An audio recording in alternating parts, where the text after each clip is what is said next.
വളർന്നു വന്ന സാഹചര്യം, ഒറ്റയ്ക്കായതുകൊണ്ട് പുസ്തകങ്ങളെയും അതിലെ ലോകത്തെയും ആവശ്യത്തിൽ കൂടുതൽ യാഥാർത്ഥ്യമായി കണ്ടത്, സർവോപരി കുട്ടിയുടെ മരണം.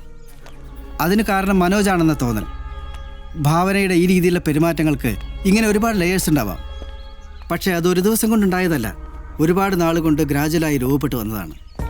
ആ ചേഞ്ചസ് ആദ്യമേ തിരിച്ചറിഞ്ഞില്ല എന്ന് പറയുമ്പോൾ താൻ പിന്നെ എന്ത് ഭർത്താവാടോ? അവളെപ്പോഴും അവളുടേത് മാത്രമായിട്ടുള്ളൊരു ലോകത്തായിരുന്നു ഡോക്ടർ. അവൾക്ക് സന്തോഷം അതാണെങ്കിൽ അതങ്ങനെ തന്നെ ആയിക്കോട്ടെ എന്ന് ഞാനും കരുതി. എല്ലാവർക്കും അവരവരുടേത് മാത്രമായൊരു ലോകമുണ്ട് മനോജ്. അതിനോടൊപ്പം പൊതുവായൊരിടം കൂടി എല്ലാവർക്കും വേണ്ടി പങ്കിട്ടെടുക്കുമ്പോഴാണ് കുടുംബം എന്ന വാക്കിന് പ്രസക്തി ഉണ്ടാകുന്നത്. ഇല്ലാത്ത ഒരാളുമായി ഭാവന സംസാരിക്കുന്നു എന്ന് മനോജ് പറയുമ്പോൾ സംഭവിക്കുന്നത്, ഭാവന അവൾ മനസ്സിൽ സങ്കല്പിക്കുന്ന ഒരാളെ മുന്നിൽ കാണുകയാണ്. That means a visual hallucination. സ്കിസോഫ്രാനിക്കായ ചില രോഗികളിൽ ഇത്തരം അവസ്ഥ കണ്ടുവരാറുണ്ട്. എന്നുവെച്ചാൽ അവർക്ക് മാത്രം കാണാവുന്ന ഒരു ലോകം അവർ സൃഷ്ടിക്കും, അവർക്ക് മാത്രം സംസാരിക്കാവുന്ന കഥാപാത്രങ്ങളെയും. അപ്പോ അവൾ ഈ രാജൻ എഴുതുന്ന കത്തുകളോ?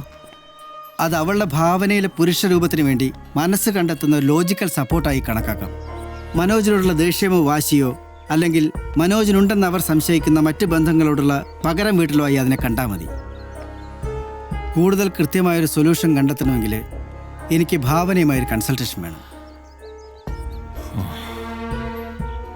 ഇനിയും ഒരു അരൂപിയുമായി ഭാവന സംസാരിക്കുന്നു എന്ന് കണ്ടാൽ താനില്ലാത്തപ്പോൾ എന്തിനാണ് അയാൾ അവിടെ വന്നതെന്ന് ഭാവനയോട് ചോദിക്കുക.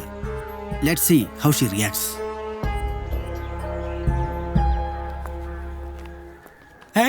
പോയില്ലേ? താൻ പോയിട്ട് പിന്നെ വാ.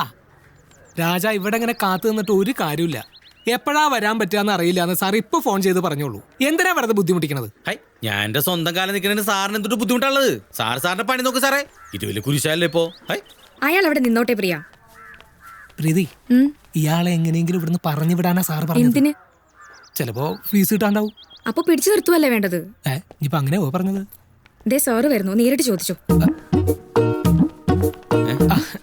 നമസ്കാരം സാറേ. ഇയാളെ പറഞ്ഞു വിടാനാണോ അതോ പിടിച്ചു നിർത്താനാണോ? എനിക്ക് സംശയമില്ലട്ടാ, നിർത്താൻ തന്നെ ആവും. എന്തായി സാറേ, എത്ര നേരം അറിയാം ഞാൻ കാത്തു നിൽക്കണത്. സാറിന് ആളെ പിടികിട്ടിയ പുള്ളിക്കാരനെ പുറകിലത്തെ മുറിയിലേക്ക് പറഞ്ഞു വിട്. സാറെന്തൊട്ട് പറഞ്ഞേ? കിട്ടിയാ?